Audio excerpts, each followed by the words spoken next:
All right, we'd like to end this hour with an emotional and heartfelt message from Arnold Schwarzenegger. In a powerful video, nearly 8 minutes long, the former California Republican governor, actor, and immigrant from Austria condemns the mob that attacked the U.S. Capitol and calls for unity. As an immigrant to this country, I would like to say a few words to my fellow Americans and to our friends around the world about the events of recent days. Now, I grew up in Austria. I'm very aware of Kristallnacht, or the Night of Broken Glass. It was a night of rampage against the Jews carried out in 1938 at the Nazi equivalent of the Proud Boys. Wednesday was the day of broken glass right here in the United States. The broken glass was in the windows of the United States Capitol. But the mob did not just shatter the windows of the Capitol, they shattered the ideals we took for granted. They did not just break down the doors of the building that housed the American democracy, they trampled the very principles on which our country was founded.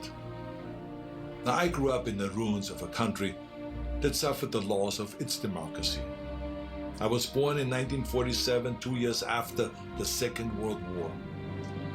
Growing up, I was surrounded by broken men drinking away their guilt over their participation in the most evil regime in history.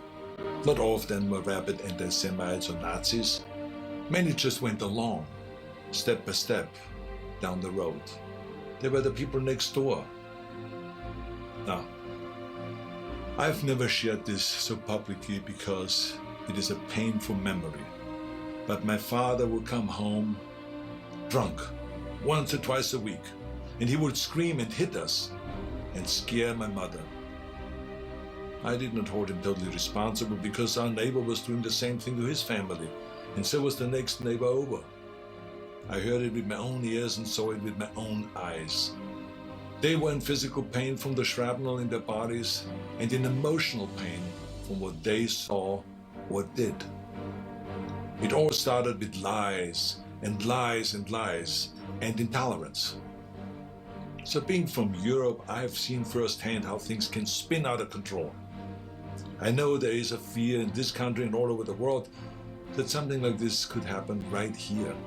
Now, I do not believe it is, but I do believe that we must be aware of the dire consequences of selfishness and cynicism. President Trump sought to overturn the results of an election, and of a fair election. He sought a coup by misleading people with lies. My father and our neighbors were misled also with lies, and I know where such lies lead.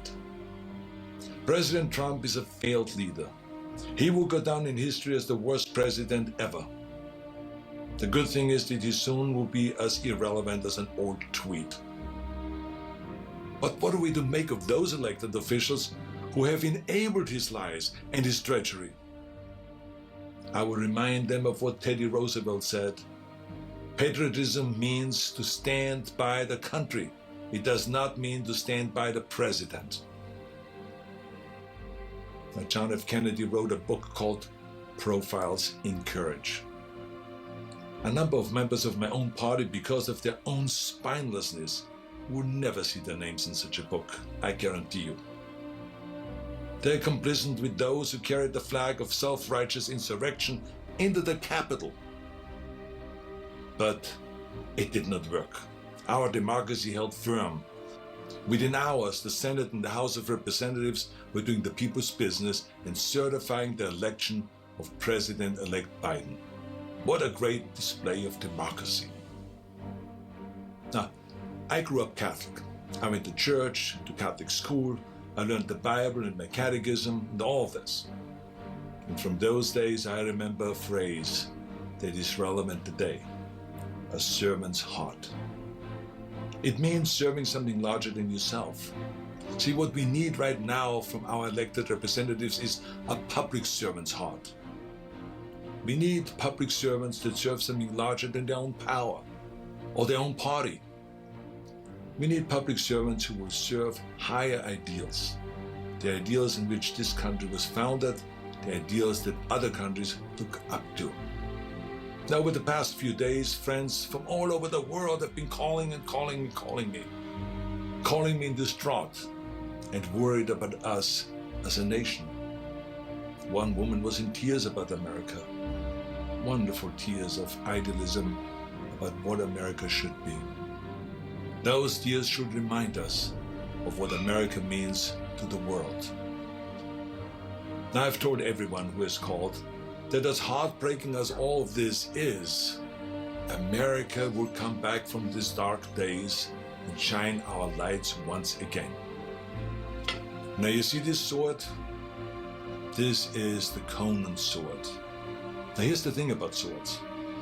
The more you temper a sword, the stronger it becomes.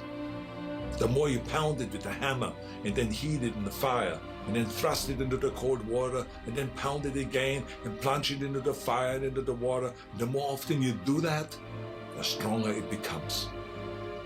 I'm not telling you all this because I want you to become an expert sword maker, but our democracy is like the steel of this sword. The more it is tempered, the stronger it becomes. Our democracy has been tempered by wars, injustices, and insurrections. I believe, as shaken as we are by the events of recent days, we will come out stronger because we now understand what can be lost. We need reforms, of course, so that this never ever happens again. We need to hold accountable the people that brought us to this unforgivable point. And we need to look past ourselves, our parties and disagreements, and put our democracy first. And we need to heal together from the drama of what has just happened. We need to heal not as Republicans or as Democrats, but as Americans. Now, to begin this process, no matter what your political affiliation is, I ask you to join me in saying to President-elect Biden, President-elect Biden, we wish you great success as our president. If you succeed, our nation succeeds. We support you with all our hearts as you seek to bring us together. And to those who think they can overturn the United States Constitution, know this: you will never win. President-elect Biden, we stand with you today, tomorrow, and forever in defense of our democracy from those who would threaten it. May God bless all of you, and may God bless America.